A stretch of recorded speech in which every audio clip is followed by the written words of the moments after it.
Hi guys and welcome back to the channel Deepak Yadav Education. Welcome to the Daily Hindu News and Editorial Analysis of 4th of April 2023. तो guys आज है तारीख 4 अप्रैल 2023 और है Tuesday. देखेंगे आज के द हिंदू कंप्लीट न्यूज़पेपर को एनालाइज करेंगे। बट लेक्चर में आगे बढ़ने से पहले अगर आप लोगों को इस लेक्चर का पीडीएफ चाहिए तो क्या करना है, सबसे पहले डाउनलोड करना है टेलीग्राम। देन उसके बाद जाके सर्च बॉक्स में टाइप करना Deepak Yadav education UPSC. As you can see guys आप लोगों को ये वाला चैनल मिल जाएगा, इस पर क्लिक करना और जाकर इस चैनल को ज्वाइन कर लेना। ज्वाइन करने से फ़ायदा क्या होगा, यहाँ पर डेली बेसिस पर लेक्चर का पीडीएफ मिल जाता है, डेली करंट अफेयर के वीडियो का पीडीएफ मिल जाता है और डेली बेसिस पर बहुत सारे डिजिटल नोट्स मिल जाते हैं। नाउ बढ़ते हैं आगे बढ़ने से पहले हमेशा की तरह हम लोग अपने लेक्चर को एक मैप के क्वेश्चन के साथ स्टार्ट करेंगे। तो आज आप सभी लोग को मैप में जाकर देखना है किलिमंजारो को, काफ़ी चर्चा में है, तो माउंट किलिमंजारो को अच्छे से मैप में देखना। देन उसके बाद आकर नीचे कमेंट सेक्शन में टाइप करना, जिससे कि आप लोग इसको लंबे समय तक याद रख पाओगे। साथ ही साथ एक क्वेश्चन सॉल्व करेंगे जो कि यूपीएससी प्रीवियस ईयर साल 2021 के प्रीलिम्स में पूछा गया था। डेली बेसिस पर हम लोग यहाँ पर एक प्रीवियस ईयर क्वेश्चन को भी सॉल्व करते हैं। क्वेश्चन थोड़ा इंटरेस्टिंग सा है, एक छोटा सा लॉजिक लगाओगे और ये क्वेश्चन सॉल्व हो जाएगा। क्या बोलता है प्रश्न, इंडिया के रेफरेंस में आपको 3 स्टेटमेंट्स दिए गए हैं, बताना है कौन सा स्टेटमेंट करेक्ट है। पहला स्टेटमेंट बोलता है कि भारत के अंदर में केवल एक सिटीजनशिप और एक डोमिसाइल देखने को मिलता है, एक नागरिकता और एक यहाँ पे आवास दिया जाता है।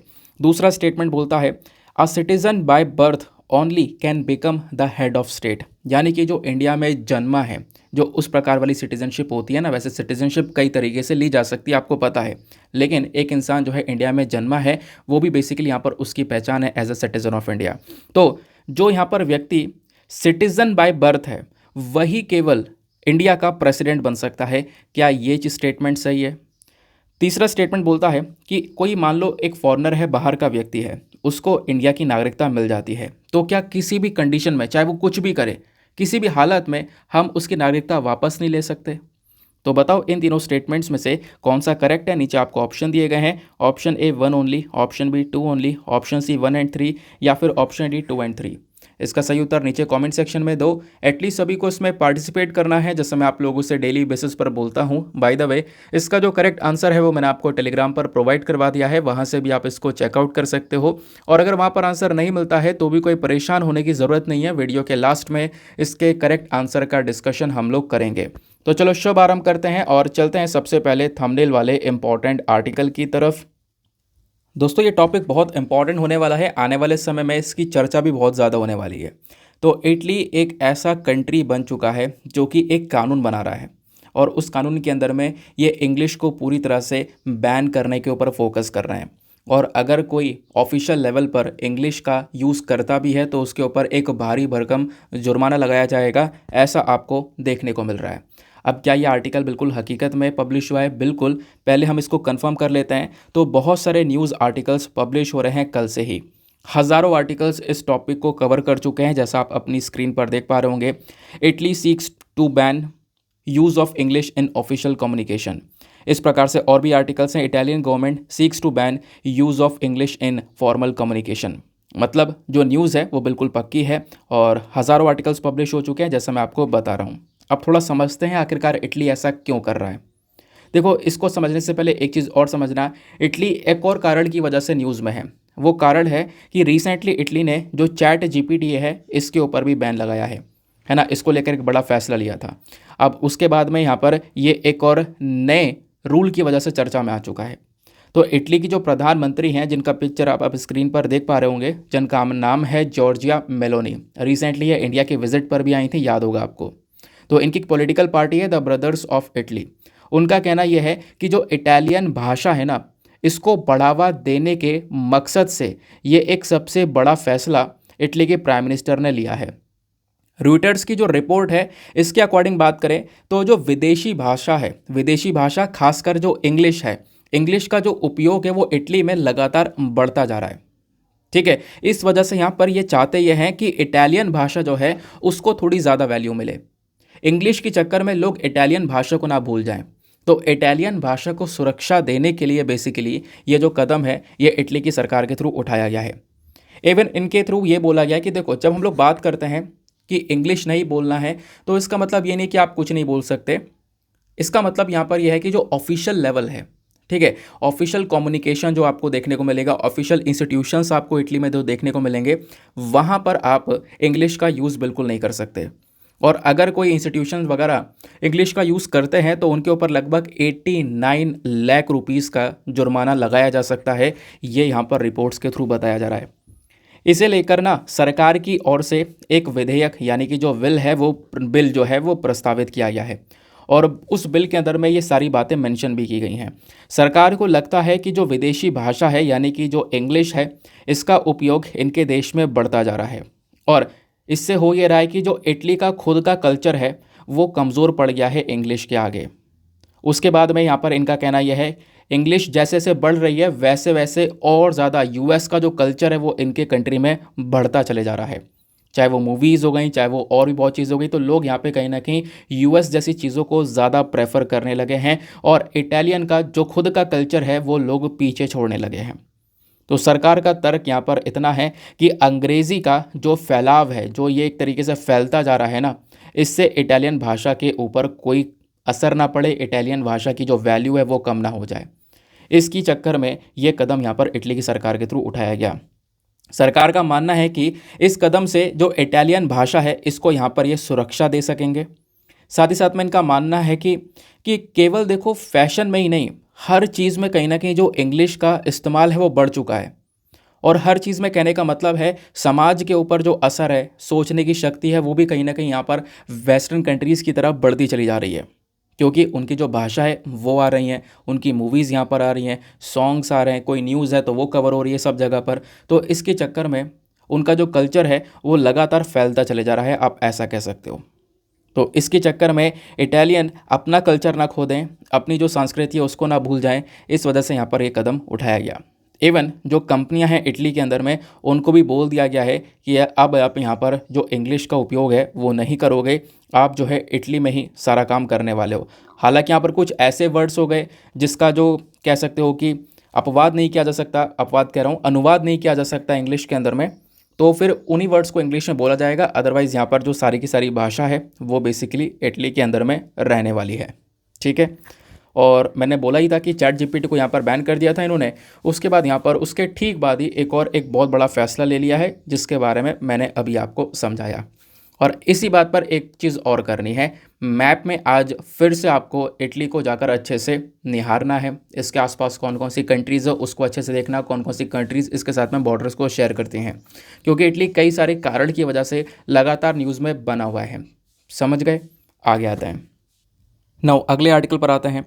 अगला article GS paper number 2 polity के पॉइंट ऑफ व्यू से बेहद इंपॉर्टेंट होने वाला है। काफ़ी सारे फैक्ट्स भी हैं, प्लस यहाँ पर एक न्यूज़ भी है। तो क्या बोला जा रहा है इसको समझते हैं। पहले मैं आपको थोड़ा सा बैकग्राउंड बताता हूँ, ताकि आपको ये जो न्यूज़ है इसका बेसिक समझने के बाद में जो असल में चर्चा हो रही है वो समझ में आए। दरअसल जो ये न्यूज़ आर्टिकल है वो किस चीज़ को लेकर है कि कांग्रेस की नेता हैं जया ठाकुर। तो इन्होंने यहाँ पर क्या बोला है, इन्होंने बोला है कि देखो जो भी यहाँ पर सांसद हैं या विधायक हैं, इनके जो चुनाव लड़ने पर 5 साल तक की जो पाबंदी है ना, उसको लगाने की मांग की है। अच्छा, ये पाबंदी लगाने की क्यों मांग की है, तो इन्होंने एक आर्टिकल का जिक्र किया है, अनुच्छेद 191 क्लॉज 1 सब क्लॉज ई के बारे में। ठीक है, तो मैं उसी का रेफरेंस देकर आपको समझाने वाला हूँ। देखो हुआ ये कि जो कांग्रेस की लीडर हैं जया ठाकुर, इन्होंने यहाँ पर बेसिकली अपील की है इलेक्शन कमीशन ऑफ इंडिया से। क्या बोला है कि जो हमारे एमपी हैं, मेंबर ऑफ पार्लियामेंट, या फिर जो एमएलए हैं, that is member of legislative assembly, अगर इनको चार्ज किया जाता है 10th शेड्यूल के तहत, मान लो कोई एमपी है या कोई एमएलए है, वो क्या कर रहा है, वो डिफेक्शन कर रहा है। डिफेक्शन मतलब दल बदल, है ना, यानी कि एक पॉलिटिकल पार्टी छोड़कर दूसरी पार्टी में चला गया, दूसरी पार्टी को छोड़कर तीसरी पार्टी में चला गया। इस प्रकार से जो पार्टी है वो लगातार बदल रहा है, इसको हम क्या बोलते हैं, दल बदल बोलते हैं। ठीक है, तो इसको रोकने के लिए, यानी कि ऐसा काम कोई ना करे, इसको रोकने के लिए हमारे 10th शेड्यूल के अंदर में एक लॉ है जिसको हम लोग बोलते हैं एंटी डिफेक्शन लॉ। डिफेक्शन मतलब इस प्रकार से पॉलिटिकल पार्टीज़ को चेंज करना, और एंटी मतलब इसी चीज़ को रोकने के लिए ये कानून लेकर आया गया था। कोई काम अगर ये करेगा, कोई भी एमपी एमएलए ये हरकत करेगा, बार बार पॉलिटिकल पार्टीज़ को चेंज करेगा, तो उसको डिस्क्वालीफाई कर दिया जाएगा। सिंपल सी बात है। तो ये कहलाता है एंटी डिफेक्शन लॉ। इसी बेसिस पर देखो, एक तो इन्होंने ये वाला टर्म उठाया, दूसरा यहाँ पे इन कांग्रेस लीडर ने बोला है कि जो आर्टिकल 191 क्लॉज 1 सब क्लॉज ई, अगर कोई एमपी यहाँ पर इस आर्टिकल के अंदर में या कोई एमएलए इस आर्टिकल के अंदर में चार्ज किया जाता है तो उसको भी यहाँ पर डिस्क्वालिफिकेशन मिलता है। यानी कि अगर कुछ हरकतें गलत रहेंगी तो उनको क्या किया जाएगा, वहाँ से डिस्क्वालीफाई कर दिया जाएगा, उनकी जो सदस्यता है वो समाप्त कर दी जाएगी। इवन यहाँ पर इस आर्टिकल 191 में काफ़ी सारी चीज़ें मेंशन की गई हैं कि अगर कोई व्यक्ति है जो कि प्रॉफिट के ऊपर काम कर रहा है या फिर उसका जो दिमागी संतुलन है वो यहाँ पर सही नहीं है ना, या फिर वो इंसॉल्वेंट हो चुका है, दिवालिया घोषित हो चुका है, अगर इन सब चीज़ों के बेसिस पर, यानी कि अगर कोई और भी चीज़ हो सकती है, जैसे कि मान लो यहाँ पर उसने यहाँ पर वैसे यहाँ पर एक तरीके से सिटीजनशिप है, कहीं और की जाकर सिटीजनशिप ले चुका है, वो कहीं और की नागरिकता ले चुका है किसी दूसरे देश की, तो उसके बेसिस पर ना उस व्यक्ति को डिस्क्वालीफाई कर दिया जाएगा, उसकी जो सदस्यता है वो यहाँ पर समाप्त कर दी जाएगी। ऐसा यहाँ पर मेंशन किया गया है आर्टिकल 191 क्लॉज 1 सब क्लॉज ई के अंदर में। तो बोला ये जा रहा है कि अगर कोई एमपी एमएलए अगर इनको डिस्क्वालीफाई किया जाता है तो इसके साथ साथ कांग्रेस लीडर ने बोला है कि इसके साथ साथ अगर कोई डिस्क्वालीफाई होता है ना तो उसके साथ साथ क्या होना चाहिए, जो खासकर ये लोग हैं ना, इनको 5 साल तक जो चुनाव है, चुनाव लड़ने के ऊपर रोक लगा देनी चाहिए। ठीक है, तो इनको 5 साल तक चुनाव लड़ने से रोकना चाहिए। इस प्रकार की जो मांग है वो इन कांग्रेस लीडर की गई है। ठीक है, तो आई होप आपको यहाँ पर ये क्लियर हो चुका होगा। फिर उसके बाद में अगर आप और पढ़ोगे तो ये सारी बात इलेक्शन कमीशन ऑफ इंडिया से बोली गई थी, क्योंकि इलेक्शन कमीशन ऑफ इंडिया का मेन काम है इलेक्शंस को कंडक्ट करवाना। जो इलेक्शंस होते हैं वो सारा काम कंडक्ट करवाने का काम ईसीआई के पास में है। तो ईसीआई से ये बोला गया, ईसीआई ने क्या बोला है, अब ईसीआई ने बोला है कि देखो ये हमारे हाथ में नहीं है। ईसीआई ने सुप्रीम कोर्ट से बोला ये जो मैटर है ना डिस्क्वालिफिकेशन का, या फिर यहाँ पर जो इलेक्शंस हैं उस इलेक्शन से उस व्यक्ति को जो डिस्क्वालीफाई हो चुका है 5 साल तक दूर रखना, ये जो मांग कर रही है कांग्रेस लीडर, इन सब चीज़ों को लेकर जो भी यहाँ पर पावर्स है वो केवल गवर्नमेंट के पास में है। गवर्नमेंट यहाँ पर इस चीज़ के ऊपर जो अपनी सुनवाई है वो कर सकती है, गवर्नमेंट यहाँ पर जो डिसीजन है वो ले सकती है। ठीक है, तो ये बात यहाँ पर इलेक्शन कमीशन ऑफ इंडिया की साइड से मेंशन की गई है। इस वजह से यहाँ पर ये जो पूरा आर्टिकल है वो चर्चा में है। क्लियर हो गया? तो न्यूज़ क्या थी ये तो आपको समझ में आया कि इन लीडर की मांग है कि ऐसे लोगों को, ऐसे एमपी एमएलए को 5 साल के इलेक्शंस के लिए पूरी तरह से हटा दिया जाए, 5 साल तक वो इलेक्शंस लड़ ही ना सकें, इस प्रकार की मांग इनके थ्रू की गई। लेकिन एग्जामिनेशन के लिए आपको क्या पढ़ना होगा, 2 इंपॉर्टेंट चीज़ें निकल कर आएंगी। 2 क्या, एक ही इंपॉर्टेंट चीज़ है, उसमें सब कुछ कवर हो जाएगा। वो है इलेक्शन कमीशन ऑफ इंडिया। ठीक है, ईसीआई क्या है, कैसे वर्क करता है, ये बेसिक सी बातें आपको पता होना चाहिए। पॉलिटी का स्टैटिक कॉन्सेप्ट है ये, और यूपीएससी इसको लेकर पहले सवाल पूछ भी चुका है। तो बहुत अच्छे से चीज़ों को सुनना, फिर उसके बाद आपको एक प्रश्न दूंगा, उसको सॉल्व करने की कोशिश करना। ठीक है, तो पहले हम समझते हैं कि इलेक्शन कमीशन ऑफ इंडिया होता क्या है। जो हमारा निर्वाचन आयोग होता है, तो ये एक ऑटोनॉमस कॉन्स्टिट्यूशनल अथॉरिटी है, यानी इसके पास में कई सारी पावर्स आपको देखने को मिल जाएंगी, जिसका काम क्या है, इंडिया के अंदर में खासकर जो यूनियन और जो स्टेट इलेक्शंस हैं उसके प्रोसेस को कंडक्ट करना। ठीक है, यानी कि जो इलेक्शंस होते हैं, जो चुनाव होते हैं, उसको करवाने की जिम्मेदारी इलेक्शन कमीशन ऑफ इंडिया के पास में देखने को मिलती है। इलेक्शन कमीशन ऑफ इंडिया को बनाया गया था हमारे संविधान के, आप देखोगे जब संविधान आया था, लगभग संविधान जब साइन हुआ था, पूरी तरह से तैयार हो चुका था, 25 जनवरी 1950 की बात है, तो उसी समय पर यहाँ पर इलेक्शन कमीशन ऑफ इंडिया को भी बनाया गया। इलेक्शन कमीशन ऑफ इंडिया का जो सेक्रेटेरिएट है, इसका जो मेन हेडक्वार्टर है वो न्यू दिल्ली में देखने को मिलेगा। और इसका मेन काम क्या है, इसका मेन काम है इलेक्शंस को कंडक्ट करवाना। लेकिन सवाल यह है कि ये कौन से इलेक्शंस को कंडक्ट करवाता है, तो लोकसभा के इलेक्शंस हो गए, राज्यसभा के इलेक्शंस हो गए, स्टेट लेजिस्लेटिव असेंबली के इलेक्शंस हो गए, या फिर प्रेसिडेंट और वाइस प्रेसिडेंट के पद के इलेक्शंस हो गए। ये सारे इलेक्शंस हमारा election commission of India conduct करवाता है। यहीं पर एक और चीज़ ऐड कर लेना और इसको अच्छे से दिमाग में बैठा लेना कि जो इलेक्शंस मैंने आपको बताएं केवल उन्हीं इलेक्शंस को ईसीआई कंडक्ट करवाता है।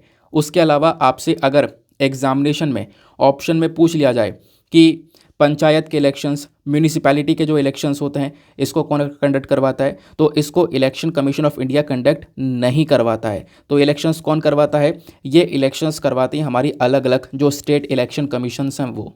ठीक है, आगे आते हैं।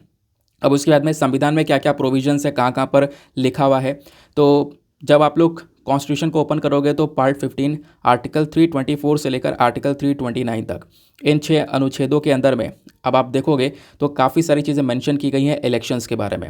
वहाँ पर सारी बातें इस इलेक्शन कमीशन ऑफ इंडिया के बारे में समझाई गई हैं। ठीक है, तो वहीं से आपको ये सारा का सारा डेटा मिल रहा है।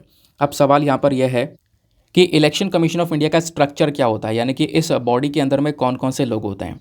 देखो ओरिजिनली जब स्टार्टिंग मतलब इस बॉडी को लेकर आया गया था तो इसमें केवल एक इलेक्शन कमिश्नर हुआ करते थे, लेकिन बाद में इसके अंदर एक संशोधन कर दिया गया, बदलाव कर दिया गया। ठीक है, इलेक्शन कमिश्नर अमेंडमेंट एक्ट 1989 को लेकर आया गया और बदलाव करने के बाद में इस बॉडी को एक मेंबर बॉडी से मल्टी मेंबर बॉडी बना दिया गया, यानी बाद में इसमें कुछ और मेंबर्स को लेकर आया गया। तो जो इलेक्शन कमीशन है इसके अंदर में अब क्या होता है कि अब तो देखो एक चीफ इलेक्शन कमिश्नर होते हैं, साथ ही साथ में दो इलेक्शन कमिश्नर्स होते हैं। ध्यान रखना, तीन इंपॉर्टेंट मेंबर हैं, एक है चीफ इलेक्शन कमिश्नर और दो हो जाते हैं हमारे इलेक्शन कमिश्नर्स। ये तीन इंपॉर्टेंट मेंबर हैं इस इलेक्शन कमीशन ऑफ इंडिया के, इस बॉडी के। ठीक है, बाकी इनका अपॉइंटमेंट कैसे होता है, यानी कि जो तीन लोग अपॉइंट करे जाते हैं कैसे किए जाते हैं, इनका टेन्योर कितना होता है, ये भी आपको पता होना चाहिए। तो जो भी हमारे चीफ इलेक्शन कमीशन या इलेक्शन कमिश्नर्स होंगे इनकी अपॉइंटमेंट की जिम्मेदारी हमारे प्रेसिडेंट के पास में होती है, तो राष्ट्रपति इनको अपॉइंट करते हैं। और अगर मान लो ये सब अपॉइंट कर लिए गए तो कितने समय तक ये सर्व कर सकते हैं अपनी पोस्ट पर, तो लगभग 6 साल का टेन्योर इनका होता है। 6 साल तक ये आगे सर्व कर सकते हैं, ये 6 साल या फिर यहाँ पर मैक्सिमम 65 साल की उम्र तक सर्व कर सकते हैं। इन दोनों चीज़ों में से जो भी पहले पूरा हो जाए, है ना, या 65 की उम्र उनकी पहली हो जाए या 6 साल का वो टर्म पूरा कर दें, इन दोनों चीज़ों में से जो भी पूरी हो जाती है उसके बेसिस पर आप कह सकते हो कि इनका जो टेन्योर है वो देखा जाता है। उसके बाद में सैलरी वगैरह कैसी दी जाती है, तो जैसे हमारे सुप्रीम कोर्ट के जजेस होते हैं ना, उनको सैलरी अलग से जो पर्क्स दिए जाते हैं, वैसे ही यहाँ पर सैलरी और पर्क्स इन सभी इलेक्शन कमीशन ऑफ इंडिया के मेंबर्स को भी दिए जाते हैं। अब सवाल यह है, तो क्या इनको हटाया जा सकता है एक बार अपॉइंट करने के बाद में? हाँ बिल्कुल हटाया भी जा सकता है। ध्यान रखना, पहली बात तो कैसे, अगर ये चाहें तो खुद से रिज़ाइन कर सकते हैं, किसी भी वक्त कभी भी रिज़ाइन कर सकते हैं, या फिर होता यह है कि जो चीफ इलेक्शन कमिश्नर होता है ना, इनको इनके ऑफिस से हटाया भी जा सकता है। कैसे? जैसे सुप्रीम कोर्ट के जज को हटाया जाता है पार्लियामेंट के थ्रू, पार्लियामेंट की मदद से यहाँ पर, वैसे ही चीफ इलेक्शन कमिश्नर को भी हटाया जा सकता है। बात क्लियर हो गई? इतनी चीज़ें ध्यान में रखना। अब इतनी चीज़ें क्यों बताई हैं? क्योंकि यूपीएससी पहले इसको लेकर सवाल पूछ चुका है, ज़्यादा पुराना नहीं है। साल 2017 में एक क्वेश्चन पूछा गया था कि कंसिडर द फॉलोइंग स्टेटमेंट्स। आपको यहाँ पर 3 स्टेटमेंट्स दिए गए हैं, बताना है कौन सा स्टेटमेंट सही है। पहला स्टेटमेंट बोलता है कि election commission of India 5 member की बॉडी है, इसमें 5 लोग होते हैं। क्या स्टेटमेंट सही है? आपके दिमाग में आ गया होगा नहीं, गलत है, क्योंकि अभी हमने पढ़ा है एक चीफ इलेक्शन कमिश्नर होते हैं और 2 इलेक्शन कमिश्नर, तो टोटल तो 3 हो गए, यहाँ पर 5 की बात की गई है, तो पहला स्टेटमेंट हो गया ऑलरेडी गलत। दूसरा स्टेटमेंट, जो हमारा union ministry of home affairs हैं वो डिसाइड करते हैं इलेक्शन शेड्यूल को, कि जो जनरल इलेक्शंस और बाई इलेक्शंस होने हैं वो कब होने हैं, इसका शेड्यूल हमारे होम मिनिस्टर डिसाइड करते हैं। क्या ऐसा कुछ आपने पढ़ा है? ऐसा कुछ भी नहीं है, ये काम भी हमारा इलेक्शन कमीशन ऑफ इंडिया ही करता है, तो दैट इज़ वाई हमारा जो स्टेटमेंट 2 है वो भी हो जाता है गलत। फिर उसके बाद में तीसरे स्टेटमेंट को देखते हैं। इलेक्शन कमीशन ऑफ इंडिया क्या करता है कि मान लो 2 पॉलिटिकल पार्टीज़ हैं, इनके बीच में आपस में कोई विवाद हो गया है, एक पॉलिटिकल पार्टी कोई टूट गई है या कोई जुड़ रही है आपस में, तो ऐसे मैटर्स को रिजॉल्व करने का काम इलेक्शन कमीशन का है। क्या ये स्टेटमेंट सही है? हाँ बिल्कुल, ये स्टेटमेंट आपको करेक्ट देखने को मिलेगा। तो इन तीनों स्टेटमेंट्स में से थर्ड वाला स्टेटमेंट आपका बिल्कुल सही है। तो अगर आप यहाँ पे ऑप्शन को में सही ऑप्शन को चूज़ करना चाहो तो आपका ऑप्शन नंबर जो डी है वो सही हो जाएगा, 3 ओनली। क्लियर हो गया? आगे आते हैं अगले आर्टिकल पर ना। दोस्तों आगे बढ़ने से पहले मेक श्योर करना वीडियो पे जो लाइक का बटन है उसको प्रेस कर देना। एक छोटा सा हमारा टारगेट है 5K प्लस लाइक्स का, जिसको आप अचीव करवा सकते हो। साथ ही साथ में मेरे साथ में इंस्टाग्राम पे कनेक्ट कर सकते हो। इंस्टाग्राम पे जाना, सर्च बॉक्स में लिखना दीपक यादव एजुकेशन, आपको ये प्रोफाइल मिलेगा जहाँ पर 11,000 से ज़्यादा, लगभग कह सकते हो 12,000 लोग ऑलरेडी जुड़ चुके हैं। आप भी मेरे साथ में पर्सनली जुड़ सकते हो। नाउ अगला आर्टिकल भी GS पेपर नंबर 2 के पॉइंट ऑफ व्यू से, खासकर गवर्नमेंट स्कीम्स एंड पॉलिसीज़ के पॉइंट ऑफ व्यू से इंपॉर्टेंट होने वाला है। क्या बात की जा रही है? आपने PM स्वनिधि स्कीम के बारे में ज़रूर से सुना होगा, तो ये PM स्वनिधि क्या है अभी हम डिस्कस करेंगे। उससे पहले देखो आर्टिकल समझते हैं। बोला ये जा रहा है कि PM स्वनिधि जो स्कीम है ना, इसको कोविड-19 के समय पर, कोरोना के समय पर लाया गया था, ताकि कोरोना की वजह से पूरी तरह से लॉकडाउन लगा, जो इकोनॉमी वगैरह है हमारी वो पूरी तरह से डाउन हो गई। उसकी वजह से जो ठेले वाले लोग थे, जो वेंडर्स थे, जो कहीं कहीं पर रेडी ठेला लगाते थे, इनको बहुत नुकसान हुआ। तो इनको मदद देने के लिए क्या किया गया, PM स्वनिधि स्कीम को लेकर आया गया। और इस स्कीम का पर्पज़ क्या है कि इन लोगों को लोन देना। अब आप कहोगे लोन में तो और ये दब जाएंगे, नहीं, वैसा लोन नहीं है। जैसे आप अगर कोई लोन लेने जाओगे तो आपको अलग से सिक्योरिटी रखनी पड़ती है, गारंटी रखनी पड़ती है, ये मेरा घर है या कुछ है ना, तो अलग से सिक्योरिटी रखनी पड़ती है। लेकिन यहाँ पे कोई भी सिक्योरिटी नहीं रखनी पड़ेगी, ऊपर से और छूट दी जाएगी इस लोन के अंदर में। ठीक है, तो इस प्रकार का यहाँ पर लोन इन लोगों को दिया जा रहा था इस पीएम स्वनिधि स्कीम के अंदर में, ताकि लोगों को थोड़ी मदद प्रोवाइड करवाई जा सके, जो खासकर वेंडर्स हैं, जो ठेले वाले लोग हैं। तो मेंशन किया गया है कि इस पीएम स्वनिधि स्कीम के अंदर में लगभग जो 9.3% का जो लोन है ना, वो वेंडर्स को दिया गया है जो माइनॉरिटी कम्युनिटीज़ से आ रहे हैं, जो माइनॉरिटी कम्युनिटीज़ से आ रहे हैं, अल्पसंख्यक कम्युनिटीज़ से बेसिकली। तो उन लोगों को यहाँ पर 9.3% तक जो लोन है वो प्रोवाइड करवाया गया है। लगभग कह सकते हो 3.98 लाख करोड़ तक का जो लोन है वो दिया गया है। करोड़ नहीं, केवल 3.98 लाख तक का जो लोन है वो प्रोवाइड करवाया गया है। ठीक है, तो ये यहाँ पर मेंशन किया गया।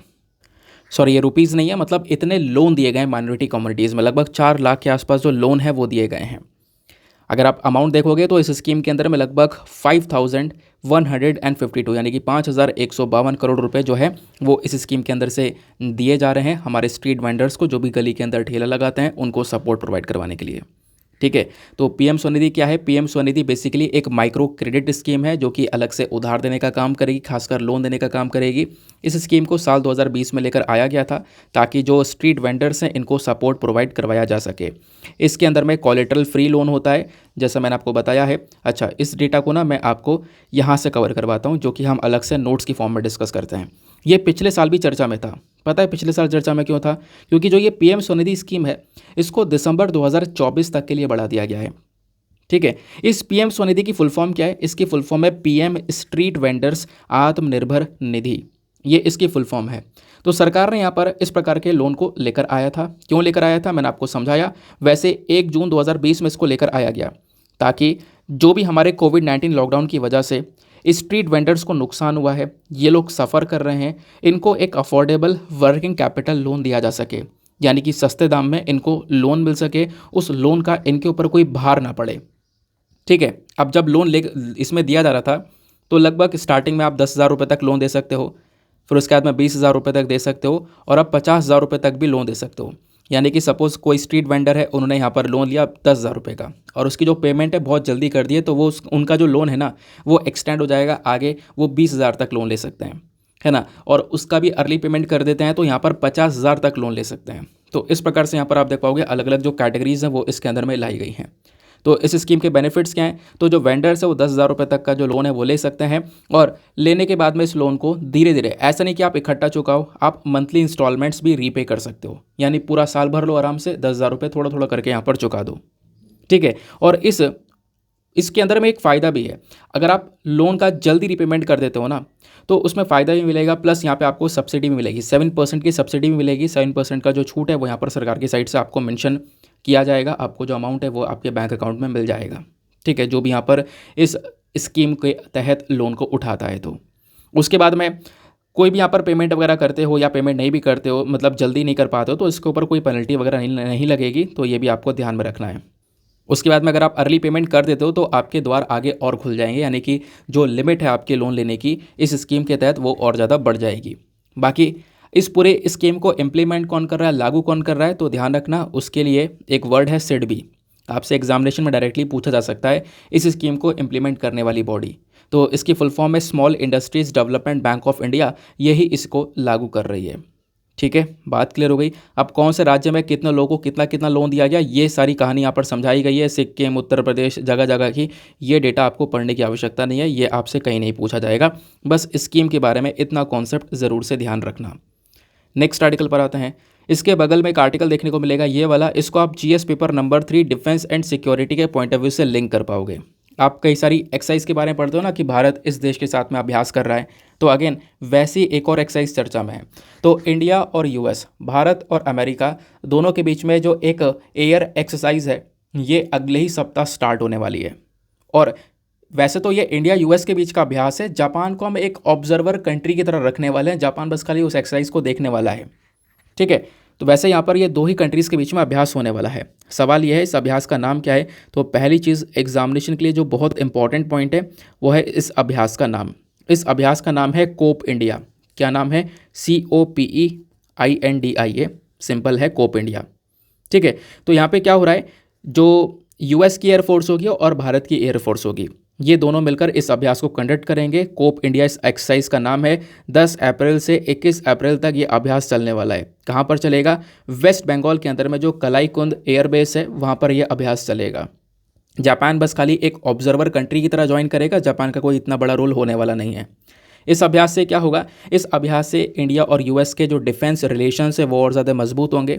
इनके बीच में थोड़े बहुत जो गैप हैं डिफेंस को लेकर वो यहाँ पर पूरे हो जाएंगे। तो पार्टिसिपेट कौन कौन करने वाला है? जैसे मैंने बोला इंडियन एयरफोर्स और यूएस एयरफोर्स। तो इंडियन एयरफोर्स जब पार्टिसिपेट करेगी तो वो अपने फाइटर Su-30 MKI राफाल के साथ में यहाँ पर पार्टिसिपेट करने वाली है। कुछ हमारे लाइट कॉम्बैट एयरक्राफ्ट हैं उनको थ्रू भी यहाँ पर इसमें पार्टिसिपेट किया जाएगा। और वैसे यहाँ पर जो यूएस है, यूएस भी पार्टिसिपेट करने वाला है। एक अंदाज़ा लगाया जा रहा है कि जो यूएस अपना F-15 फाइटर जेट है उसके थ्रू पार्टिसिपेट कर सकता है। ठीक है। तो जापान की यहाँ पर इनकी खुद की एयर सेल्फ डिफेंस फोर्स आपको देखने को मिलेगी, वो यहाँ पर पार्टिसिपेट करेगी एक ऑब्जर्वर की तरह। ये बात ध्यान में रखना है। तो कोप इंडिया नाम का ये जो अभ्यास है ये अभी जल्दी स्टार्ट होगा नेक्स्ट वीक। बाकी यहाँ पे अगर हम बात कर रहे हैं इंडिया, जापान और यूएस की, तो अभी तो इंडिया यूएस में जो अभ्यास हो रहा है ये है कोप इंडिया। लेकिन इंडिया, जापान, यूएस इन तीनों देशों में भी कोई अभ्यास होता है? आप कहोगे हाँ बिल्कुल होता है। कौन सा? मालाबार एक्सरसाइज, मालाबार अभ्यास। मालाबार अभ्यास में यहाँ पर एक और देश आप जोड़ दो, ऑस्ट्रेलिया। ठीक है। तो Malabar exercise basically quad countries के बीच में होती है, आप ऐसा ध्यान में रखना। और ये क्वाड कंट्रीज़ बेसिकली 4 कंट्रीज़ का ग्रुप है, वो 4 कंट्रीज़ के नाम आप लोगों ने यहाँ पर देख लिए हैं। उसी के बारे में थोड़ा सा डिस्कशन किया गया है, क्वाड पार्टनर्स के बारे में, वो मैंने आपको समझा दिया है। क्लियर हो गया? आगे आते हैं। अब थोड़ा हम डिस्कस करते हैं इस एक्सरसाइज के बारे में। देखो इस एक्सरसाइज के बारे में जो भी फैक्चुअल डेटा है वो मैंने आपको यहाँ पे प्रोवाइड करवा दिया, इसको आप PDF से डाउनलोड कर लेना। तो कोप इंडिया अभ्यास की जो ये अभ्यास है ना, कोई नया अभ्यास नहीं है। बहुत लंबे समय से इस प्रकार की एक्सरसाइज इंडिया और यूएस के बीच में चल रही है। तो इंडिया यूएस के बीच में कोप इंडिया नाम का जो अभ्यास है ये 2004 में शुरू हुआ था। ठीक है। फिर उसके बाद में इस एक्सरसाइज का मकसद क्या, मैं आपको बता ही चुका हूँ। लास्ट एडिशन यहाँ पर 2019 में हुआ था। नाउ फाइनली अब 2023 के अंदर में एक और अभ्यास होने वाला है। आगे आते हैं अगले आर्टिकल पर। अब आप कहोगे कि ये ध्यान में रखना ज़रूरी है। बिल्कुल ध्यान में रखना ज़रूरी है। साल 2007 का यूपीएससी का प्रीवियस ईयर क्वेश्चन उठाओ, वहाँ पे एक क्वेश्चन आपको देखने को मिलेगा जहाँ पे डायरेक्टली यूपीएससी ने पूछा है कि हैंड इन हैंड जो अभ्यास है ये इंडिया के साथ कौन से दूसरे देश के बीच में किया जाता है। यानी इस अभ्यास को लेकर भी सवाल बन जाता है। तो वैसे hand in hand exercise India और चाइना के बीच में होती है, ध्यान रखना। नाउ नेक्स्ट पेज पर आते हैं, अगला इंपॉर्टेंट आर्टिकल। इस आर्टिकल को जीएस पेपर नंबर 3 इकोनॉमी के पॉइंट ऑफ व्यू से आप लिंक कर पाओगे। देखो हुआ क्या, राज्यसभा में काफ़ी सारे डिसरप्शन चले। राज्यसभा के अंदर बहुत सारा बवाल चल रहा था, है ना। तो उस पूरे बवाल के दौरान एक बिल को पास कर दिया गया है और उस बिल का नाम है कॉम्पिटिशन बिल। ये कॉम्पिटिशन बिल चर्चा में भी था और आपको पता होगा काफ़ी से लोगों ने कमेंट किया था कि सर आपने पढ़ाया नहीं है। तो इसी चीज़ का इंतज़ार था, बिल पास हो। उस समय पास नहीं हुआ था और मैंने हमेशा बोला है, देखो 2-3 बिल इसके साथ में आप कह सकते हो रखे गए थे, लेकिन पास यहाँ पे केवल कंपटीशन बिल हुआ है। इस वजह से आपसे स्टार्टिंग में यही बोल देता हूँ कि जब बिल पास हो रहा है, ये न्यूज़ आ रही है, तो उसको तब मत पढ़ना, जब वो प्रॉपर पास हो चुका होगा तब पढ़ो, तब आपके लिए वो काम का है। ठीक है। तो अभी हमारे पास में अच्छी खासी इन्फॉर्मेशन आ चुकी है अलग अलग न्यूज़ आर्टिकल की, तो वो डेटा भी मैं आपको यहाँ पे प्रोवाइड करवाने वाला हूँ। तो जो भी बवाल चल रहा था राज्यसभा के अंदर में वो चलता रहा। दूसरी तरफ यहाँ पर कॉम्पिटिशन बिल हो गया है पास। अब ये कॉम्पिटिशन बिल क्या है, तो बेसिकली ये है एक कॉम्पिटिशन अमेंडमेंट बिल। यानी कि इससे पहले हमारे पास में ऑलरेडी एक कॉम्पिटिशन एक्ट है, हमारे पास में कॉम्पिटिशन को लेकर ऑलरेडी एक कानून है। ठीक है। तो उसी कानून के अंदर बदलाव किया गया। अब बदलाव करने के बाद में बदलाव कैसे होगा, एकदम तो बदलाव कर नहीं देंगे, एक बिल लेकर आया जाएगा कि भाई ये बदलाव हम करना चाहते हैं। अब ये बिल पास करवाना पड़ेगा पार्लियामेंट के अंदर में। अब जब ये पास हो जाएगा उसके बाद जाकर ये एक्ट बनेगा, यानी कि कानून बनेगा। समझ में आया? तो पार्लियामेंट के जो दोनों हाउसेस हैं, यानी कि राज्यसभा और लोकसभा, दोनों की साइड से ये जो बिल है ये पास हो चुका है। समझ में आ गया? यानी कि अब ये जो एक्ट है बहुत जल्दी यहाँ पर बनकर आ जाएगा। तो राज्यसभा ने यहाँ पर कॉम्पिटिशन अमेंडमेंट बिल को पास कर दिया है। सबसे बड़ी दिक्कत है बिना किसी डिबेट के, कोई डिबेट हुई ही नहीं, कोई टॉपिक्स के ऊपर डिस्कशन किया ही नहीं, क्योंकि ऑलरेडी डिसरप्शन चल रहा था आपस में। यहाँ पर कह सकते हो और चीज़ों को लेकर बातचीत चल रही थी और लगभग कह सकते हो लोग यहाँ पर जो है डिमांड कर रहे थे कि जो अडानी हिंडनबर्ग एपिसोड है उसको लेकर यहाँ पर एक जांच बैठाई जाए। इसको लेकर पूरा डिसरप्शन चल रहा था, बवाल चल रहा था। इस बवाल चलते दौरान ही क्या कर दिया गया, इस बिल को पास कर दिया गया जिसका नाम है कॉम्पिटिशन अमेंडमेंट बिल। अब आपको समझना होगा ये बिल क्या है, इसके फ़ायदे क्या होंगे या इसके नुकसान क्या होंगे, सारे एस्पेक्ट्स आपके दिमाग में क्लियर होने चाहिए। ठीक है, चलो समझते हैं। तो कंपटीशन बिल 2022 वैसे इसको बोला जा रहा है। ठीक है, क्या बोला जा रहा है? कंपटीशन अमेंडमेंट बिल 2022, क्योंकि इसके अंदर अमेंडमेंट किया गया है। अब आप सोच रहे होंगे सर पुराने वाले एक्ट में अमेंडमेंट क्या है? तो पुराना वाला एक्ट कौन सा है? पुराना वाला 2002 का एक्ट है। यानी 2002 का हमारे पास में ऑलरेडी एक कानून है, कंपटीशन एक्ट 2002। इसी के अंदर बदलाव करने के बाद कंपटीशन अमेंडमेंट बिल 2022 को लेकर आया गया। ठीक है, अभी पास हो गया, इस वजह से ये चर्चा में है। अब सवाल यह है कि पहले हम पुराने वाले कानून को समझेंगे, फिर अब जो बदलाव करके नया कानून लेकर आया गया उसको समझेंगे। तो जो पुराना वाला एक्ट है ना, कंपटीशन एक्ट 2002, इसका मकसद क्या था? अब आप देखो, आधी बात तो यहीं पे समझ गए होंगे। ये जो कानून है पूरा, ये कंपटीशन को लेकर बात करता है। और मैंने आपको पहले भी समझा रखा है कि मान लो कोई भी मार्केट है, उस मार्केट के अंदर में एक हेल्दी कंपटीशन होना बहुत ज़्यादा ज़रूरी है। कंपटीशन समझ रहे हो कि लोगों के बीच में यहाँ पर एक प्रतियोगिता चल रही है। मतलब इसका मतलब यह है कि कौन सबसे अच्छा प्रोडक्ट दे रहा है। जैसे मैं आपको पहले ही वो एग्जांपल दे चुका हूँ, सिंपल सी बात है, एक पूरा इलाका है ए और एक इलाका यहाँ पर आपको बी देखने को मिल जाएगा। अब इस वाले एरिया में एक ही दुकान है जो कि यहाँ पर सभी लोगों को सर्विस देने का काम कर रही है, और इस वाले इलाके में 5 दुकानें हैं। बताओ यहाँ पे किस एरिया में कंपटीशन ज़्यादा होगा? ऑब्वियस सी बात है, बी में रहेगा। ए में तो कोई कंपटीशन है ही नहीं ना, एक ही व्यक्ति है, मोनोपोली चल रही है। वही यहाँ पर कह सकते हो कि बेसिकली क्या कर रहा है, सारी चीज़ें बेचने वाला है। ठीक है, तो यहाँ पर आप कह सकते हो ये सिंगल सेलर है, लार्ज नंबर ऑफ बायर्स है ए के अंदर में, यानी कि बेचने वाला एक है, खरीदने वाले अनेक हैं। लेकिन बी में ऐसा नहीं है, बी में यहाँ पर बेचने वाले भी बहुत सारे हैं, खरीदने वाले ही बहुत सारे हैं। तो यहाँ पर जो कंपटीशन है वो एक परफेक्ट लेवल का कंपटीशन है। ठीक है, अब होता यहाँ पर यह है कि इन सभी शॉप के बीच में एक कंपटीशन चलता रहेगा। क्या चलता रहेगा? कि कौन अच्छी क्वालिटी का प्रोडक्ट देता है सस्ते दाम में। ठीक है, ऐसे आपके साथ में भी होता है। आप अगर यूपीएससी का कहीं पर कोर्स खरीदने जाते हो तो आप सबसे पहले क्या चीज़ चेक करोगे? उस कोर्स का प्राइस कितना है। प्राइस कम है, अब प्राइस कम आपको मिल जाता है किसी भी कोर्स का, तो आप उसकी क्वालिटी चेक करोगे कि क्वालिटी कैसी है। अगर उसकी क्वालिटी ख़राब है तो ऑब्वियस सी बात आप उसको नहीं लोगे। जबकि दूसरी जगह पर थोड़ा बहुत दाम ज़्यादा है लेकिन उसकी क्वालिटी अच्छी है तो जाकर आप वो लोगे। तो वो चीज़ें यहाँ पर मैटर करती हैं। यानी कि दोनों के बीच में जो कंपटीशन है वो आपने देख कर, है ना, वो जो है बेसिकली आपने अपना जो कोर्स है वो चूज़ कर लिया है। तो क्या चल रहा है, उनके बीच में आपस में एक कंपटीशन चल रहा है। अब थोड़े टाइम बाद क्या होगा, सब अपने अपने अंदर एक नया बदलाव कर लेकर आना चाहते हैं। सब अपने अंदर यहाँ पर एक सुधार करना चाहते हैं।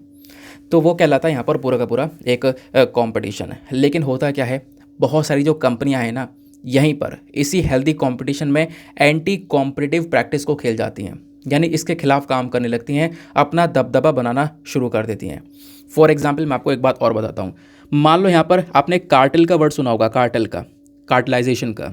होता यह है कि कभी कभी मान लो ये भले ही यहाँ पर 5 दुकानें हों, ये 5 दुकानें मिलकर भी कंपटीशन ख़त्म कर सकती हैं कभी। ऐसा कैसे? इनको पता है कि भाई हम यहाँ पर 5 हैं और एक ही सामान बेचते हैं, लोगों की मजबूरी है हमसे ख़रीदना। ये पाँचों मिलकर क्या डिसाइड कर लेंगे कि हम ना इतने रुपए का ये सामान रखेंगे और कोई भी दुकान वाला इससे कम में नहीं देगा। और अपने हिसाब से पाँचों मिलकर चाहे तो उसके दाम बढ़ा दें, चाहे तो घटा दें। तो अगर कोई व्यक्ति आता है, इसको इस जगह पर दाम बढ़ता हुआ नजर आएगा तो वो दूसरी पर जाएगा, वहाँ पर भी सेम है, वहाँ पर भी सेम है, मजबूरन उसको वहीं से खरीदना पड़ेगा। इसको बोलते हैं कार्टेल या कार्टलाइजेशन। तो ये क्या है? ये कंपटीशन के खिलाफ है, ये कोई कंपटीशन नहीं है, ये कंपटीशन के अगेंस्ट में काम किया जा रहा है। और कभी कभी यहाँ पर जो कंपनियाँ हैं वो अपनी एक डोमिनेंट पोजीशन बनाना चाहती हैं, उसके लिए छोटी छोटी कंपनीज़ को आपस में मर्ज कर लेती हैं, खरीद लेती हैं। तो ये सारी चीज़ें यहाँ पर क्या आ जाता है, ये कंपटीशन के खिलाफ में सारी चीज़ें चली जाती हैं। तो इन चीज़ों को रोकने के लिए और अपने मार्केट में एक हेल्दी कंपटीशन को मेंटेन करने के लिए कंपटीशन एक्ट 2002 को लेकर आया गया था। बात क्लियर हो गई? ठीक है, अब इस एक्ट के अंदर में भी एक बार और बदलाव हो चुका है। 2007 के अंदर में यहाँ पर कह सकते हो एक अमेंडमेंट हुआ था, और उसके बाद कंपटीशन को देखने के लिए एक अलग से बॉडी भी बनाई गई थी जिसका नाम था कंपटीशन कमीशन ऑफ इंडिया। इसको यहाँ पे सारा काम दिया कि ये जो कानून है कंपटीशन का, ये यही लागू करेगा और यही सारे केसेस को देखने का काम करेगा। और फिर इसके साथ साथ एक कंपटीशन अपीलेट ट्राइब्यूनल को भी बनाया गया। ये एक स्टैचुरी बॉडी बनाई गई थी इसी एक्ट 2002 के तहत। ठीक है, यानी कि अगर किसी को कोई कंप्लेंट है तो वो कंप्लेंट यहाँ पर कह सकते हो कि अगर कंपटीशन कमीशन ऑफ इंडिया के अंदर भी वो सेटिस्फाई नहीं हुआ है ना, तो फिर वो क्या कहाँ पर जा सकता है, इस अपीलेट ट्राइब्यूनल के अंदर में जा सकता है अपनी सुनवाई करने के लिए। उसका कोई कंप्लेंट है तो यहाँ पर अपील कर सकता है इस ट्राइब्यूनल में। ये कोर्ट की तरह काम करते हैं। लेकिन सरकार ने बाद में क्या कर दिया, ये जो कंपटीशन अपीलेट ट्राइब्यूनल है ना, इसको यहाँ पर रिप्लेस कर दिया। किस चीज़ से? बाद में सरकार यहाँ पर लेकर आ चुकी थी एनसीएलटी। ये 2017 की बात है। 2017 में कंपटीशन अपीलेट ट्राइब्यूनल को ख़त्म करके एक नई बॉडी बनाई गई, national company law appellate tribunal. तो कंपनीज़ को लेकर जो भी इश्यूज़ हैं, जो भी कंप्लेंट है, वो यहाँ पर अपील की जाती हैं एनसीएलटी के अंदर में। बात क्लियर हो गई? चलो अब आगे आते हैं।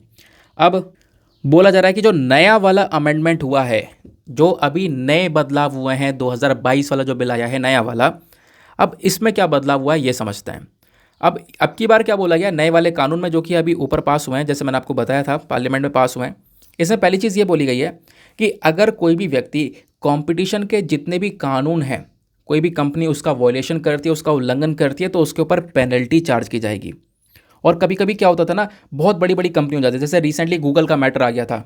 गूगल कंपटीशन को खत्म कर रहा है, इस चक्कर में कंपटीशन कमीशन ऑफ इंडिया ने करोड़ों रुपए का उसके ऊपर पेनल्टी लगा दिया, याद होगा। तो कई बार क्या होता है ना, अभी तक क्या हो रहा था, एक बहुत बड़ा कन्फ्यूजन चल रहा था, एक इशू चल रहा था कि मान लो कोई कंपनी अगर कंपटीशन खत्म करने की कोशिश कर भी रही है, तो उसके ऊपर पेनल्टी कैसे लगाई जाए। अगर मान लो एक कंपनी है, वो ग्लोबल कंपनी है, दुनिया भर में फैली हुई है, तो उसके ऊपर कैसे पेनल्टी लगाई जाए, कैसे उसे फाइन लिया जाए। क्या उसका जितना टर्नओवर इंडिया में है उस बेसिस पर फाइन लिया जाए, या दुनिया भर में जितना टर्नओवर है, पूरे दुनिया में उस कंपनी ने जितना कमाया है उसके बेसिस पर पेनल्टी चार्ज की जाए। तो अभी तक पता है क्या हो रहा था, अभी तक ये हो रहा था कि जो कंपनी ग्लोबल कंपनी है, उसका टर्नओवर इंडिया में कितना है, इंडिया में उसकी टर्नओवर कितना है, इंडिया में कितनी कमाई है, उसी के बेसिस पर पेनल्टी को चार्ज किया जाता था, उसी के बेसिस पर उससे फाइन लिया जाता था। बट अब क्या होगा, उस कंपनी का ग्लोबल लेवल पर, पूरे दुनिया के लेवल में अगर आप देखोगे, वो कंपनी फैली हुई है, उसके पूरे ग्लोबल लेवल में जितना टर्नओवर होगा, जितना भी यहाँ पर दुनिया भर में उसने कमाया होगा, उसके ऊपर पेनल्टी को चार्ज किया जाएगा। तो ये एक नया बदलाव है। अभी तक इंडिया के लेवल पर टर्नओवर था, उसके बेसिस पर पेनल्टी चार्ज की जा रही थी। अब इस अमेंडमेंट में ये बोल दिया है कि कोई भी कंपनी अगर वॉयलेशन करती है तो उसके ग्लोबल टर्नओवर को देखते हुए उसके ऊपर पेनल्टी लगाई जाएगी, ना कि इंडिया के टर्नओवर को देखकर। क्लियर हो गया? आगे आते हैं। दूसरा यहाँ पर जो अभी बदलाव किया गया है कि कोई मैटर आता है कंपटीशन कमीशन ऑफ इंडिया के पास में, तो कम से कम समय पर उस मैटर को यहाँ पर सुलझाना होगा। उसके बाद में यहाँ पर एक चीज़ और है, कभी कभी कंपनीज़ के आपस में, कह सकते हो कंपनीज आपस में मिल रही होती हैं, या एक कंपनी दूसरे को खरीद रही होती है, तो इस चीज़ को लेकर भी कुछ रेगुलेशंस यहाँ पर मेंशन करे गए। इस बिल ने यहाँ पर क्या मांग की है कि जो कंपटीशन एक्ट 2002 है ना, ये क्या कर देगा, ये बेसिकली यहाँ मतलब इस बिल में जो भी मांग की गई है, जो नया बिल लेकर आया गया, इसमें मांग ये की गई है कि जो भी कंपनी के मर्जर्स होंगे, जब कंपनी आपस में मिलेंगी, जुड़ेंगी आपस में, या एक कंपनी दूसरे को कंपनी को खरीद रही होंगी, तो इनके बीच में जब ट्रांजैक्शन होगा ना, खरीदारी चल रही होगी, आपस में मिल रहे होंगे, तो ट्रांजैक्शन चलेगा। अब सपोज़ यहाँ पर 2000 करोड़ रुपए से ऊपर का ट्रांजैक्शन है, तो फिर क्या होगा, अगर 2000 करोड़ से ऊपर का ट्रांजैक्शन है, तो उससे पहले जो कॉम्पिटिशन कमीशन ऑफ इंडिया है उससे अप्रूवल लेना होगा। उससे अप्रूवल लेने के बाद में ही वो कंपनीज काम कर पाएंगी। ठीक है, ये बात क्लियर हो गई। उसके बाद में इस बिल में एक बात और बोली गई है कि जो कंपटीशन कमीशन ऑफ इंडिया है ना, ये पूरा कमीशन जो है इन सब चीज़ों को जो लागू करेगा, ये अगर मान लो कोई भी ट्रांजैक्शन 2000 करोड़ से ऊपर का ट्रांजैक्शन हो रहा है और इससे अप्रूवल मांगा गया है, तो इसको कम से कम समय में अप्रूवल देना है। पहले यहाँ पर ये 210 दिन ले सकता था अप्रूवल देने में, अब इसको 150 दिन में अप्रूवल देना होगा, यानी कम से कम समय में जो सारे मैटर्स है वो यहाँ पर निपटाने होंगे, वो एग्जैक्टली बोला गया है। अब सवाल ये आता है कि सर इस अमेंडमेंट बिल का कोई फ़ायदा वगैरह होगा? देखो बिल्कुल फ़ायदा होगा। पहला फ़ायदा बताया ये जा रहा है कि ease of doing business promote होगा, यानी कि बिजनेस करना थोड़ा सा लोगों के लिए आसान हो जाएगा, लोगों के माइंड में थोड़ी क्लैरिटी हो जाएगी। ठीक है, रूल्स एंड रेगुलेशंस बिल्कुल साफ कर दिए गए हैं, जो कन्फ्यूजन था कहीं कहीं पर वो सब यहाँ पर ख़त्म कर दिया गया है।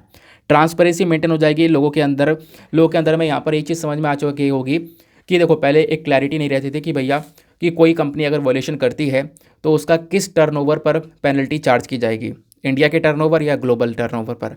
अब बोल दिया गया दुनिया भर में वो जितना कमाई करेगी, दुनिया भर का जो टर्नओवर होगा उसके ऊपर पेनल्टी चार्ज की जाएगी। तो एक ट्रांसपेरेंसी यहाँ पर मेंटेन हो चुकी है, क्लैरिटी लोगों के दिमाग में आ चुकी है। ठीक है, तो ये चीज़ यहाँ पर इस कॉम्पिटिशन बिल में मेंशन की गई। क्लियर हो गया? मज़ा आ गया? समझ में आ गया हो तो नीचे कमेंट सेक्शन में ऑल क्लियर लिख देना। नेक्स्ट आर्टिकल पर आता है। नाउ बिजनेस पेज पर आते हैं। इकोनॉमी के पॉइंट ऑफ व्यू से दो इंपॉर्टेंट आर्टिकल हैं। सबसे पहला आर्टिकल हम लोग ये वाला कवर करेंगे। यहाँ पर बात की गई है कि ऑयल के जो दाम हैं, जो कच्चे तेल के दाम हैं, वो अभी मंडे से बढ़ने स्टार्ट हो चुके हैं। उसके पीछे का रीज़न यहाँ पर यह है कि जो ओपेक प्लस कंट्रीज़ हैं, इन्होंने यहाँ पर ऑयल का जो प्रोडक्शन है उसके अंदर में कट डाउन करने के लिए बोला है। और जैसे आपको पता है इकोनॉमिक्स का एक सिंपल सा कॉन्सेप्ट कि अगर किसी भी चीज़ की जो सप्लाई है वो कम है, ठीक है, और डिमांड ज़्यादा है, ध्यान रखना सप्लाई अगर कम है और उसकी डिमांड ज़्यादा है तो उससे क्या होगा, उस पर्टिकुलर प्रोडक्ट के जो दाम है वो बढ़ जाएंगे।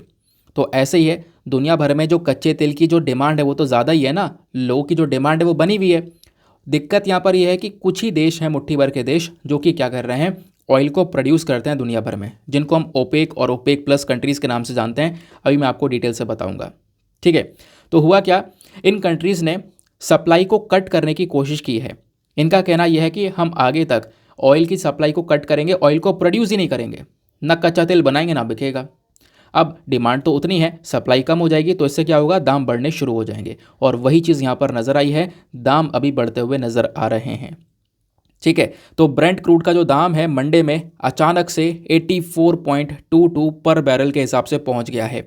इवन यहाँ पर इन कंट्रीज़ यानी ओपेक कंट्रीज़ की फुल फॉर्म है organization of the petroleum exporting countries, जो कि पेट्रोल को एक्सपोर्ट करने का काम करती हैं। उन देशों का ये पूरा ग्रुप है, इसमें कौन कौन सी कंट्रीज़ आती हैं सब डिस्कस करेंगे, डोंट वरी।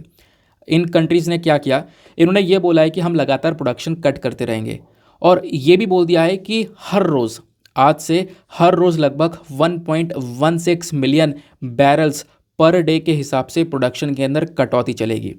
तो जितना कम होगा, आप कह सकते हो डिमांड तो है ही, उतने ही ज़्यादा दाम इसके बढ़ते चले जाएंगे, प्राइस दुनिया भर में बढ़ती चली जाएंगी।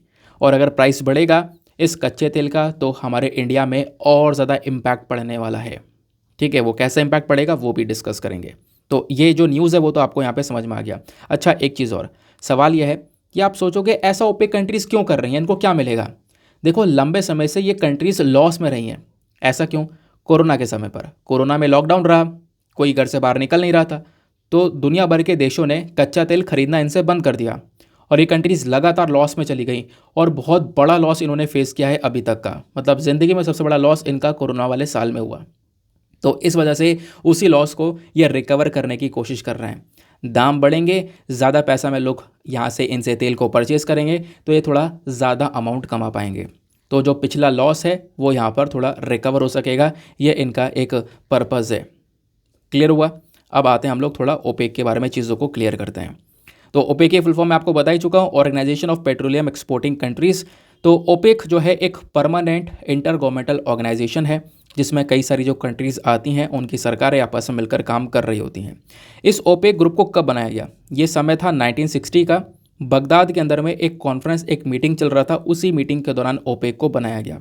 और इस ग्रुप को बनाने वाले देश कौन कौन से थे, तो उसमें Iran, Iraq, Kuwait, Saudi Arabia, Venezuela, ये वही कंट्रीज़ है जो कि सबसे ज़्यादा कच्चे तेल का प्रोडक्शन भी करती हैं। तो इन्होंने यहाँ पर इस पूरे ग्रुप को ओपेक को बनाया। अब बाद में धीरे धीरे करके इसमें और देश जुड़ते चले गए। वैसे तो 1960 में एक ग्रुप बनकर आया और इन 4-5 देशों ने मिलकर बनाया, लेकिन 1961 यानी अगले साल से इसमें कतर, फिर इंडोनेशिया, देन लीबिया, फिर United Arab Emirates, Algeria, Nigeria, Ecuador, Gabon, Angola, फिर इक्वेटोरियल गिनी, कॉन्गो, ये सारे देश यहाँ पर धीरे धीरे करके इसमें जुड़ गए। फिर उसके बाद में आज के समय पर इस ऑर्गेनाइजेशन में टोटल 13 मेंबर आपको देखने को मिल जाते हैं। 13 मेंबर क्यों देखने को मिल जाते हैं, ये तो ज़्यादा हो गए। 13 इसलिए कि बाद में इक्वाडोर, इंडोनेशिया और कतर को बेसिकली यहाँ पर, और कतर के साथ साथ गैबोन को भी सस्पेंड कर दिया गया था, ठीक है। तो इस वजह से यहाँ पर ये कंट्रीज़ हटी जैसी, उसके बाद यहाँ पर 13 मेंबर्स इसके बचे हुए हैं। तो ये कहलाती हैं ओपेक कंट्रीज़।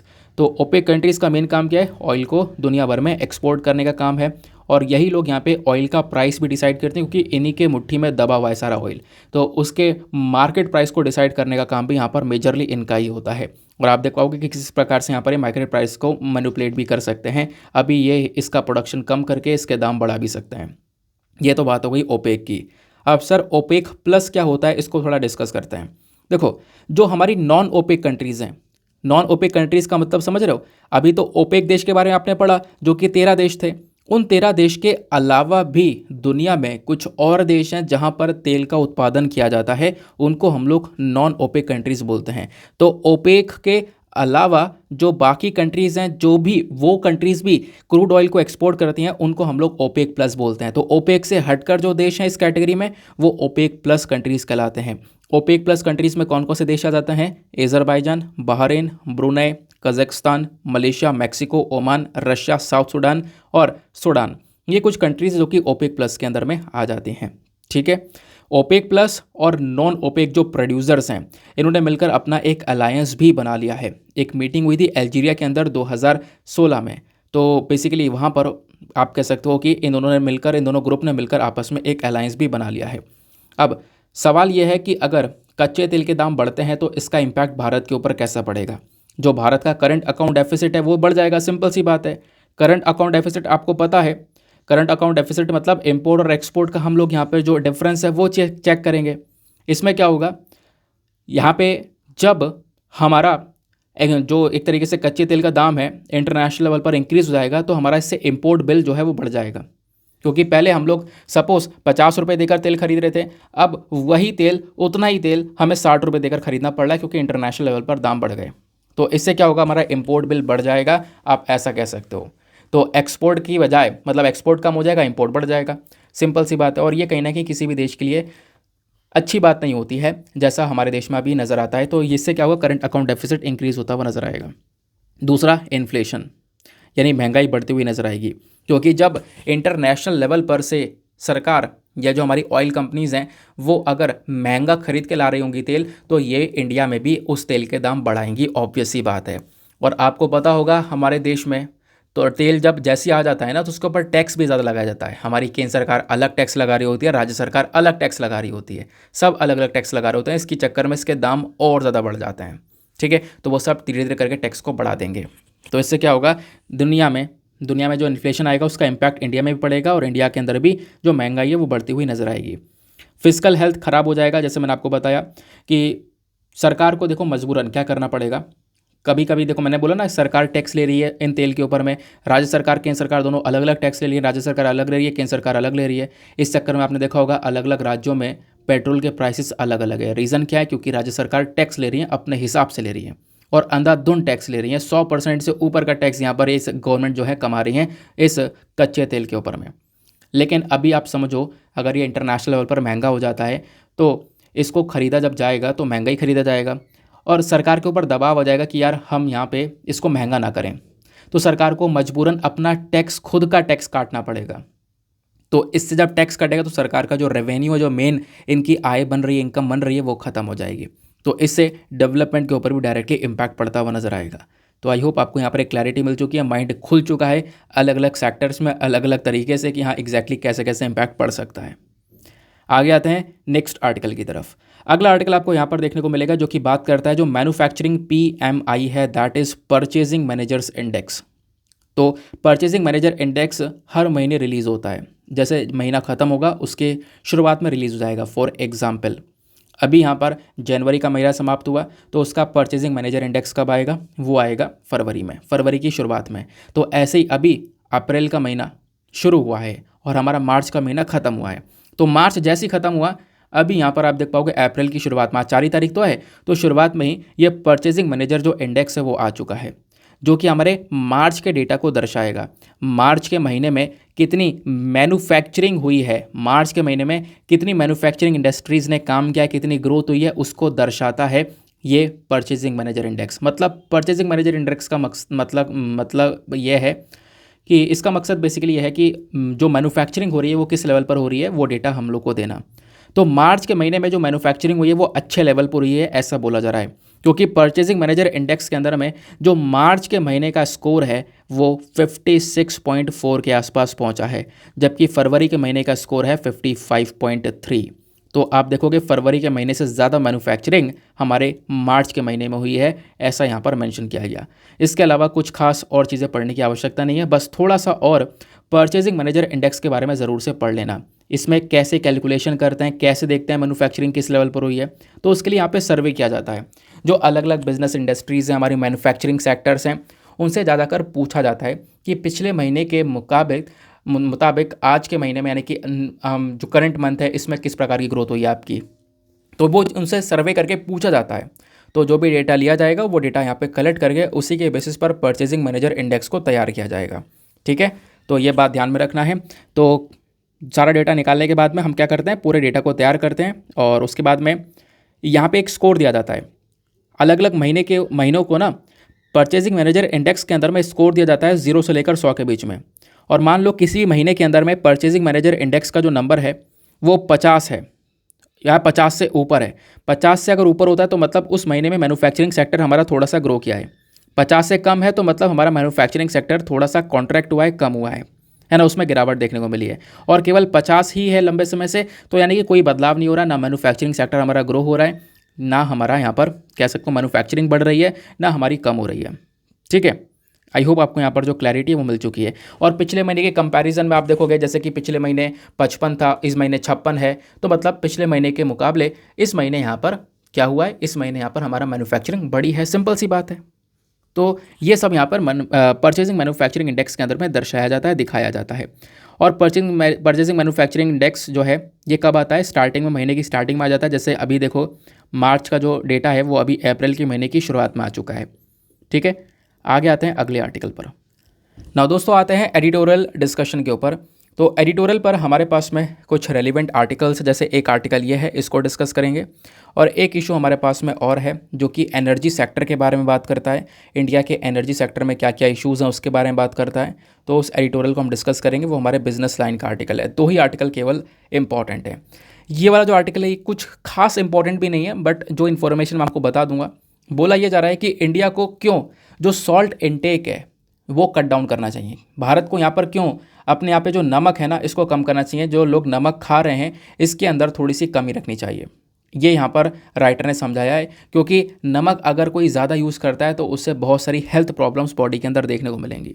समझेंगे इस आर्टिकल को, लेकिन उससे पहले हमारे पास में एक और एडिटोरियल है।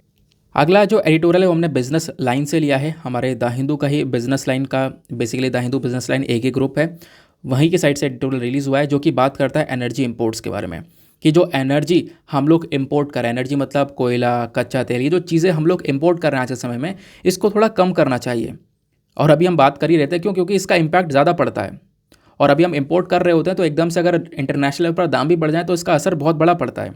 तो उसको लेकर उन्होंने एडिटोरियल लिखा है क्या क्या कर सकते हैं अगर हम इसको इंपोर्ट ना करें, तो उसके बजाय हम अपने देश में क्या क्या कर सकते हैं। तो बहुत सारे अच्छे अच्छे पॉइंट्स यहाँ पर मेंशन करे गए हैं अजय श्रीवास्तव साहब के थ्रू, तो इन्होंने यहाँ पर इस एडिटोरियल को लिखा है। चलो आओ डिस्कस करते हैं। तो यहाँ पर जितने भी इंपॉर्टेंट पॉइंट्स हैं वो सब स्क्रीन पर आपको नीचे दिखाई पड़ेंगे। बात की जा रही है टैकलिंग इंडियाज़ एनर्जी क्राइसिस, तो कैसे हम लोग इंडिया की जो एनर्जी क्राइसिस है उससे हम लोग निपट सकते हैं। पहली बात, राइटर ने इन चीज़ों को क्यों लिखा है, इसलिए लिखा है क्योंकि भारत के अंदर में जो एनर्जी का इम्पोर्ट हम कर रहे हैं, एनर्जी मतलब क्या है, आपका कोल हो गया, कोक हो गया, कच्चा तेल हो गया, एलएनजी हो गया, एलपीजी हो गया, एलपीजी मतलब लिक्विफाइड पेट्रोलियम गैस, एलएनजी मतलब लिक्विफाइड नेचुरल गैस। तो ये चीज़ें हम लोग क्या कर रहे हैं, अलग अलग देशों से इंपोर्ट कर रहे हैं, ठीक है, उन देशों से मंगा रहे हैं। अब होता यह है कि इस चक्कर में अलग अलग देशों के ऊपर जो डिपेंडेंसी हमारी निर्भरता है वो काफ़ी ज़्यादा बढ़ चुकी है।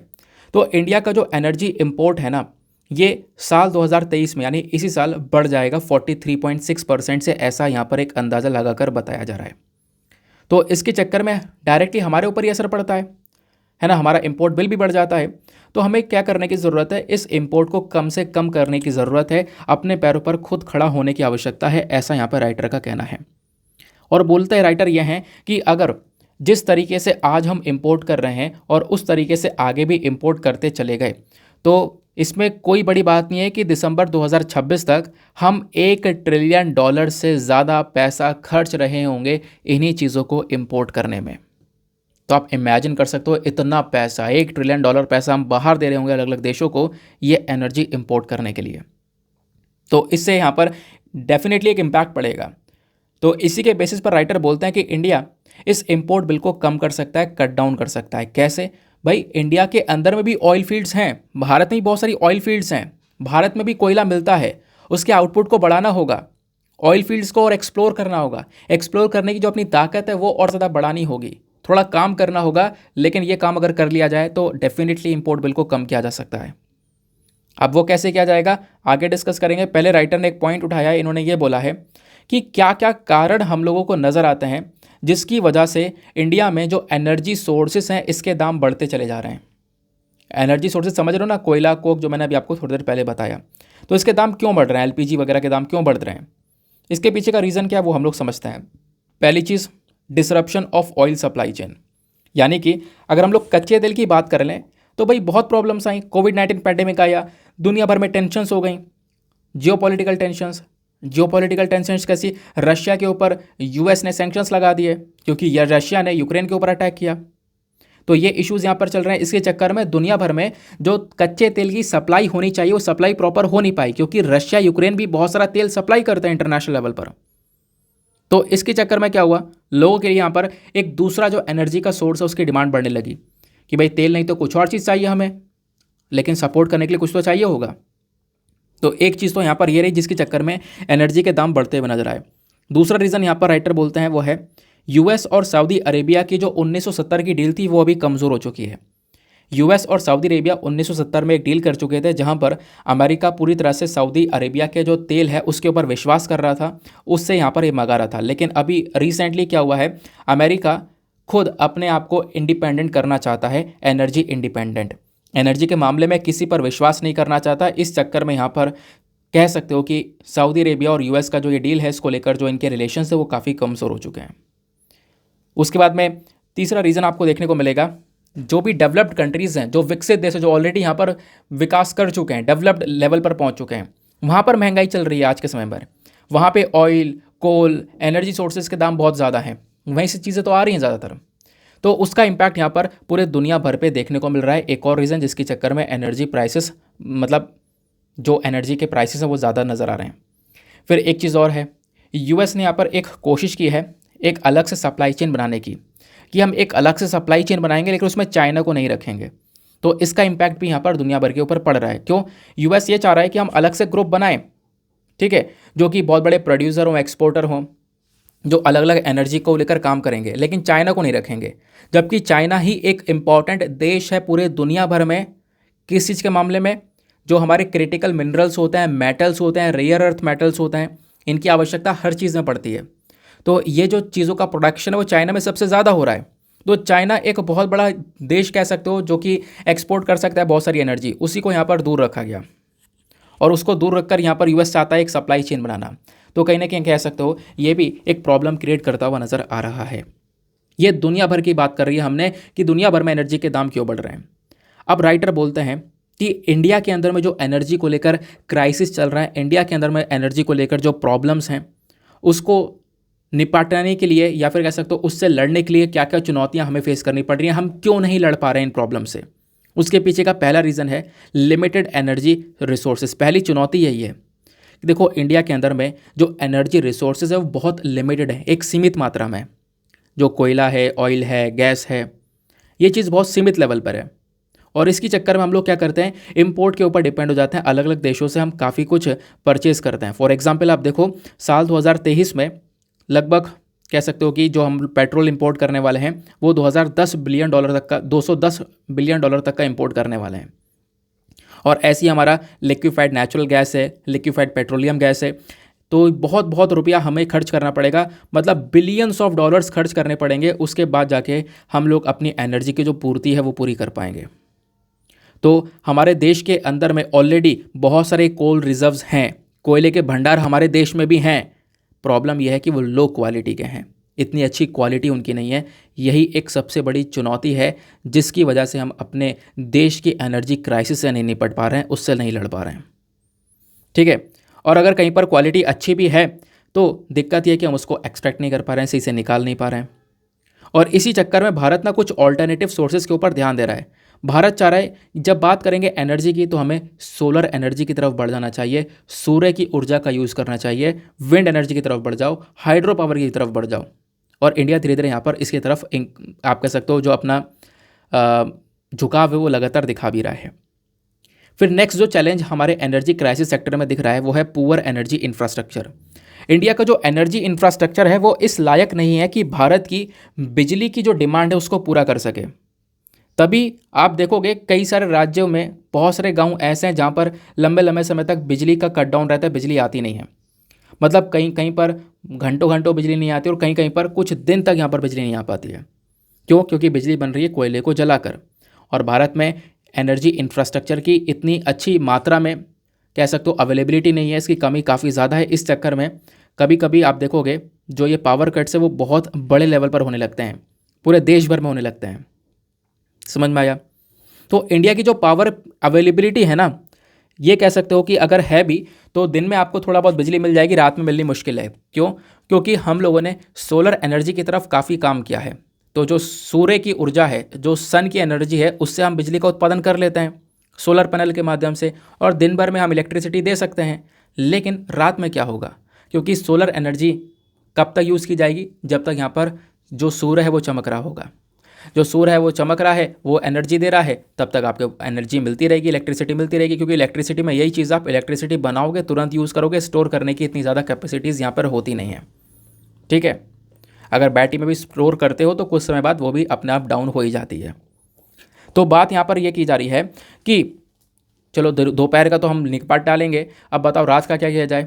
रात में तो एनर्जी बनानी पड़ेगी ना। अगर रात में बिजली देनी है सभी को, तो कोयला लगातार यहाँ पर जो हमारे पावर प्लांट्स होते हैं वहाँ पर जलता है, तो कोयला जलने के बाद में वो जो एनर्जी है वो यहाँ पर बनाई जाती है। ठीक है, तो कहीं ना कहीं हमारा जो एनर्जी इंफ्रास्ट्रक्चर है वो इतने बड़े लेवल पर नहीं है। यही एक सबसे बड़ा चैलेंज हमें देखने को मिलता है अपने एनर्जी क्राइसिस के मामले में। फिर एक और पॉइंट है, वो है इनएडिक्वेट इन्वेस्टमेंट। यानी इंडिया का जो एनर्जी सेक्टर है, यहाँ पर प्रॉपर इन्वेस्टमेंट नहीं है। हमें एक अच्छी खासी मात्रा में इन्वेस्टमेंट चाहिए होगा अपने इंफ्रास्ट्रक्चर को इम्प्रूव करने के लिए, लेकिन ना ही हमारी सरकार है, ना हमारी प्राइवेट सेक्टर है जो कि प्रॉपर इन्वेस्ट कर रही हो। तो इससे क्या होगा? ऑब्वियस ही बात है, जब पैसा लगाओगे नहीं तो वहाँ से रिटर्न की क्यों यहाँ पर उपेक्षा करते हुए नजर आ रहे हो? कोई एक्सपेक्टेशन वहाँ से करो ही मत। ठीक है, तो वो चीज़ यहाँ पर मेंशन की गई है। तो आपको थोड़ा इन्वेस्टमेंट भी बढ़ाना पड़ेगा। ये इन्वेस्टमेंट ना होने का भी एक बहुत बड़ा चैलेंज है। फिर बात आती है political and regulatory barriers. India का जो पूरा एनर्जी सेक्टर है, इसको बहुत ज़्यादा हैविली रेगुलेट कर रखा है। बहुत सारे रूल्स एंड रेगुलेशंस, बहुत सारे रिस्ट्रिक्शंस यहाँ पे लगा रखे हैं। तो इंडिया को धीरे धीरे यहाँ पर क्या कर रहा है, इंडिया रिन्यूएबल एनर्जी पॉलिसीज़ की तरफ बढ़ता जा रहा है। ठीक है, लेकिन आप देखोगे कि जो हमारी सरकारी एजेंसीज़ हैं, मिनिस्ट्रीज़ हैं, इनके बीच में ना कोई मेल मिलाप होता ही नहीं सही से। तो जब मेल मिलाप है ही नहीं तो सही से जो बॉडीज़ है वो काम कर ही नहीं पाती हैं। जबकि इन्हीं को जिम्मेदारी दे रखी है कि भाई आपको रेगुलेट करना है, आपको इसी से काम करना है, और अलग अलग मिनिस्ट्रीज़ के बीच में खुद का मेल मिलाप नहीं है, तो वो कैसे इन सेक्टर्स को चला पाएंगी। फिर बात आती है क्लाइमेट चेंज की।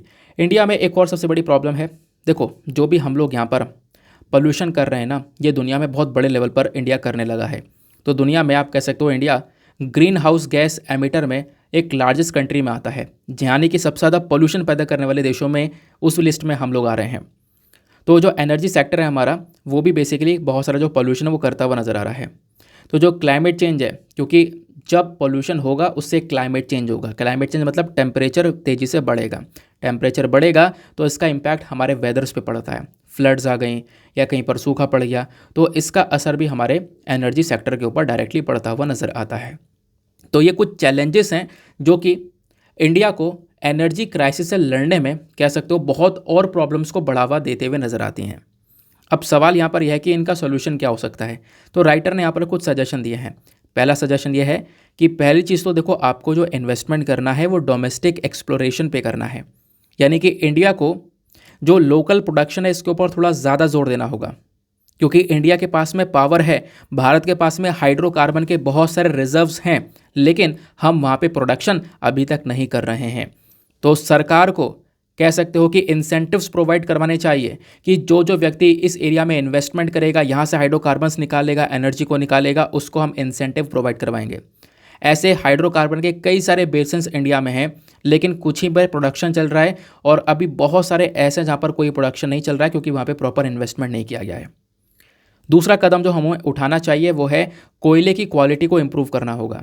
इंडिया को हमेशा फोकस करना पड़ेगा कोयले की क्वालिटी को इम्प्रूव करने के ऊपर, क्योंकि अभी हम क्वालिटी की वजह से, क्योंकि भारत में कोयला है लेकिन अच्छी क्वालिटी का लेने के लिए हमें दूसरे देश के पास में जाना पड़ता है। तो ये अचीव तभी कर सकते हैं जब हम अपने देश में कोयले की क्वालिटी को इम्प्रूव कर रहे होंगे। ये कैसे किया जाएगा? पहली बात, हमें अपने टेक्नोलॉजी के अंदर में इन्वेस्टमेंट थोड़ा ज़्यादा करना होगा। इससे हम कोयले की कैलोरीफिक वैल्यू जो होती है उसको हम इंक्रीज़ कर सकते हैं। ठीक है, यानी कि कोयले की जो पावर है उसको बढ़ा सकते हैं, इसका जो राख है वो हम कम कर सकते हैं। ठीक है, फिर उसके बाद में एक और स्टेप दिया गया, वो है एनकरेज रिन्यूएबल एनर्जी। इंडिया के पास में पोटेंशियल है कि जो रिन्यूएबल एनर्जी है, solar energy, wind energy, hydro energy, इसको ये बढ़ावा दे सके। तो सरकार को यहाँ पे इसके ऊपर लगातार डेवलपमेंट करना चाहिए, क्योंकि आने वाले समय पर यही मेन चीज़ें हैं जो कि मैटर करने वाली हैं। क्योंकि पोल्यूशन का बार बार यहाँ पर कह सकते हो कि ढोल बजाया जाएगा दुनिया भर में। उसकी वजह से यहाँ पर हमें रिन्यूएबल एनर्जी की तरफ शिफ्ट होना होगा, तो अभी से हम तैयारी कर सकते हैं रिन्यूएबल एनर्जी की तरफ बढ़ने के ऊपर। फिर उसके बाद में एक और सोल्यूशन दिया गया है, वो है डेवलप एनर्जी इंफ्रास्ट्रक्चर। इंडिया को इन्वेस्टमेंट करना होगा अपने एनर्जी सेक्टर को डेवलप करने के लिए। जो हमारे इंफ्रास्ट्रक्चर्स अभी के समय पर अवेलेबल हैं उनको अपग्रेड करना होगा, प्लस जो भी हमारे नए नए पावर प्लांट्स हम वो लगा सकते हैं, नई पाइपलाइंस बिछा सकते हैं, ट्रांसमिशन लाइंस को बिछा सकते हैं, जिससे कि हम लोग जो एनर्जी है वो देश भर में इंक्रीज़ कर पाएँ। तो ये चीज़ यहाँ पे मेंशन की जाती है। फिर उसके बाद में एक और चीज़ है जो कि राइटर मेंशन करते हैं, वो है कोयले का जो इंपोर्ट है इसको हमें कम करना होगा। इंडिया को फोकस करना होगा कि जो कोयले का इंपोर्ट हम कर रहे हैं इसको कम से कम करें, क्योंकि इंडिया के अंदर में अवेलेबल है। हम क्वालिटी के लिए भाग रहे हैं, तो क्वालिटी यहाँ पर इंडिया में ही बढ़ाई जा सकती है अपने यहाँ पर ही इन्वेस्टमेंट करके।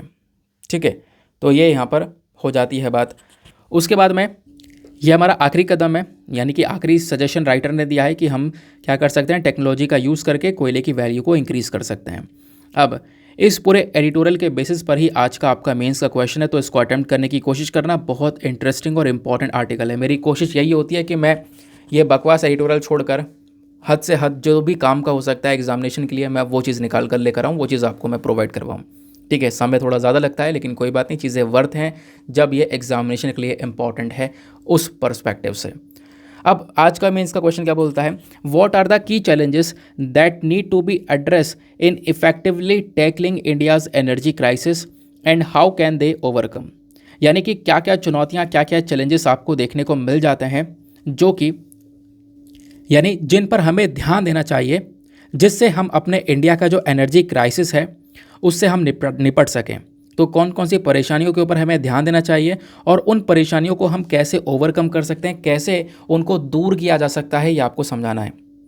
हिंदी में भी रीड कर देता हूँ। तो भारत के ऊर्जा संकट से प्रभावी ढंग से निपटने के लिए कौन सी प्रमुख चुनौतियाँ हैं जिन पर ध्यान देने की आवश्यकता है और उन्हें कैसे दूर किया जा सकता है, ये आपको समझाना है।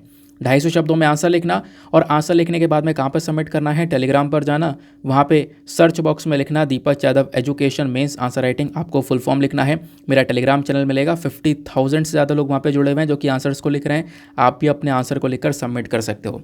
साथ ही साथ में एक छोटा सा काम और करना है, एटलीस्ट सभी लोगों को 2-2 आंसर्स रिव्यू करने हैं। जब आप सभी लोग 2-2 आंसर्स रिव्यू करोगे, कर भी सकते हो, 15 मिनट लगेंगे यार, तो इससे बहुत फ़ायदे होंगे। आपको कुछ इंपॉर्टेंट पॉइंट्स मिलेंगे जो आप अपने नोट्स में इंक्लूड कर पाओगे।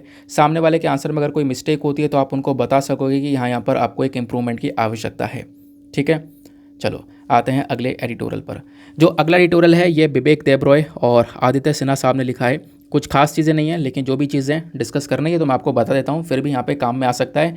थोड़ा यहाँ पे ये मतलब हमारी लाइफ से भी रिलेटेड है, तो इसको थोड़ा डिस्कस कर ही लेते हैं। यहाँ पर बात की जा रही है किसके बारे में, सॉल्ट इनटेक के बारे में। नमक तो सभी खाते हैं, लेकिन आपको पता है ना, एक चीज़ को अगर हद से ज़्यादा यूज़ कर लिया जाए, यानी कि उसके लिमिट क्रॉस कर दी जाए, तो वो नुकसानदायक ही है। तो इंडिया में जो सॉल्ट इनटेक है वो बढ़ चुका है। लोग जो है ना नमक ज़्यादा खा रहे हैं। वर्ल्ड हेल्थ ऑर्गेनाइजेशन के माध्यम से ये बताया गया, वर्ल्ड हेल्थ ऑर्गेनाइजेशन ने रिसेंटली ये बोला है, उनकी रिपोर्ट आई है कि भाई हमने एक सजेशन दिया था कि 5 ग्राम से ज़्यादा नमक किसी को नहीं खाना है।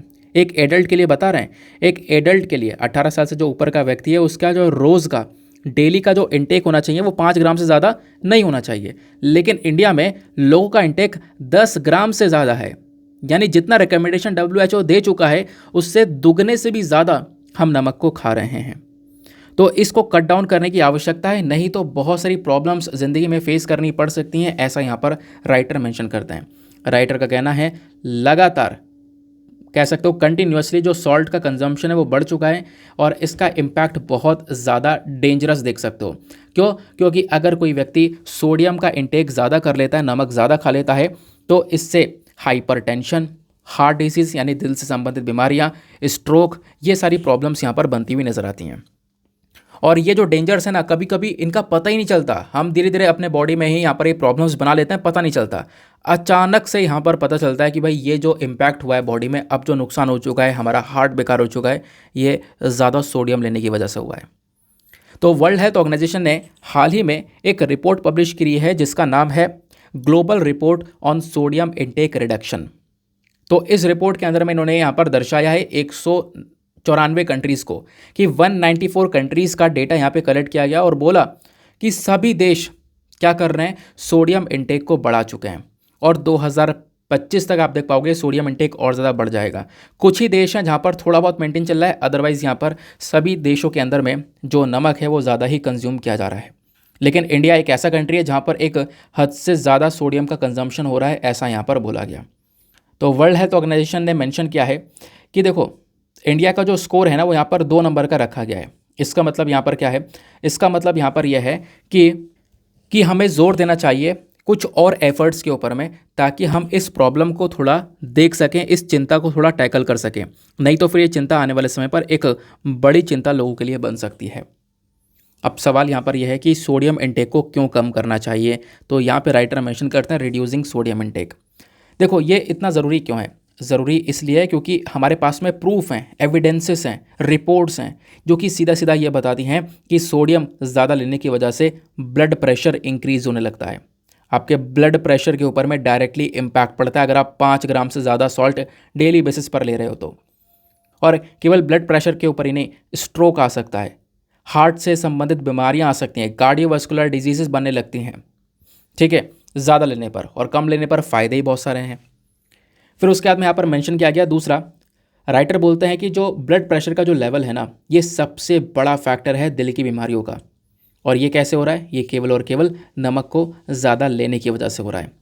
और हम देख पा रहे हैं दुनिया भर के अंदर में जो हार्ट डिजीज़ हैं ये लगातार बढ़ती जा रही है और उसके पीछे का रीज़न है ज़्यादा सोडियम लेना, ज़्यादा नमक का कंजम्पशन करना, ठीक है। और इस चक्कर में जो स्टैटिस्टिक्स है ये लगातार ऊपर चला जा रहा है, ये यहाँ पर मेंशन करते हैं। फिर इनका कहना यह है कि इन सब चीज़ों के अलावा कार्डियोवास्कुलर डिजीज़ तो हो ही रहा है, और सबसे ज़्यादा जो इम्पैक्ट है वो किन देशों के ऊपर पड़ रहा है, जो खासकर मिडिल इनकम कंट्रीज़ हैं।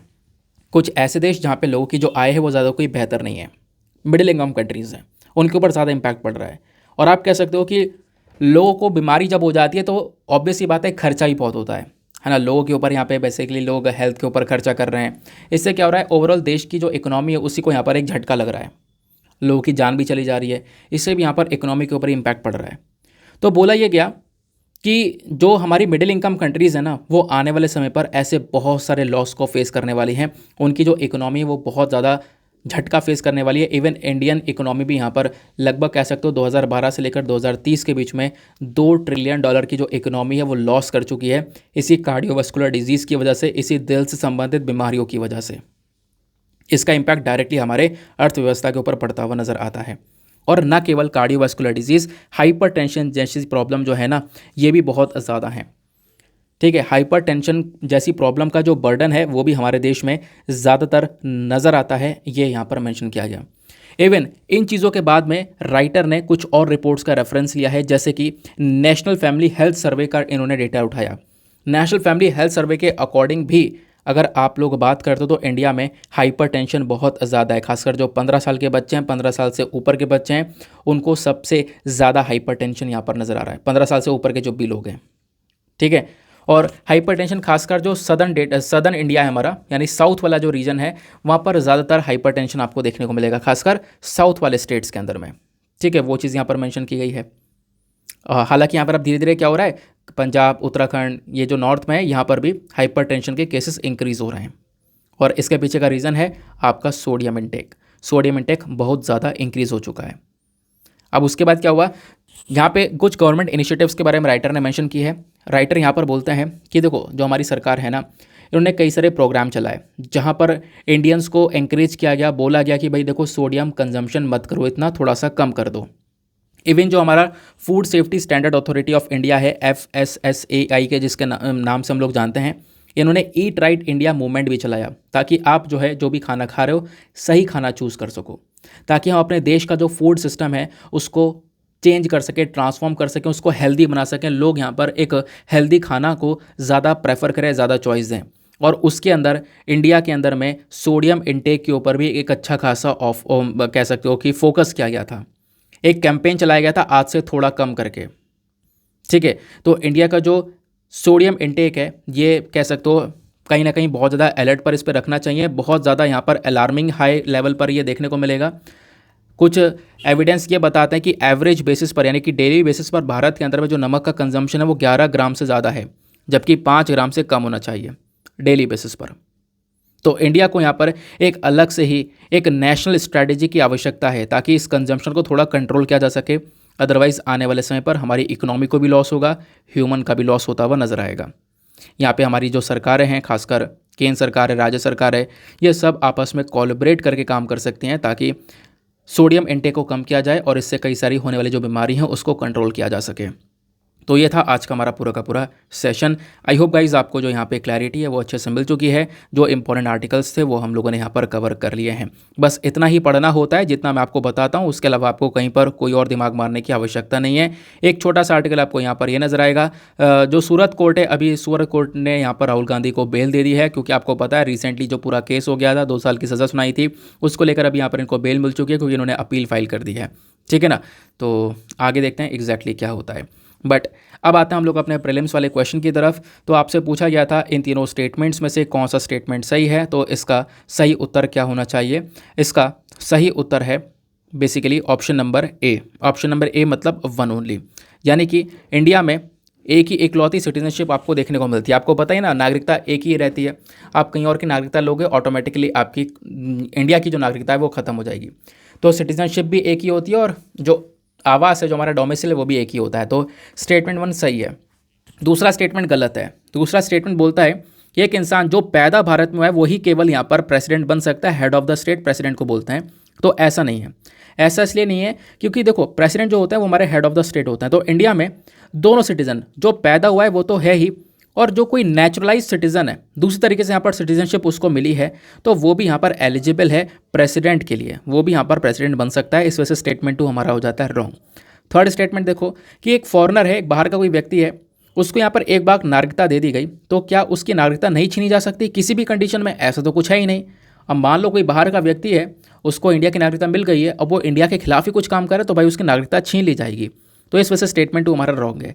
तो दोनों स्टेटमेंट्स लास्ट वाले हो जाते हैं गलत, 1 वाला केवल सही है। तो that is why 1 is the correct answer. Now इसी के साथ में करते हैं लेक्चर को समाप्त और मिलते हैं आपसे अगले वीडियो में। आज के लिए bye bye, have a nice day, thank you and Jai Hind.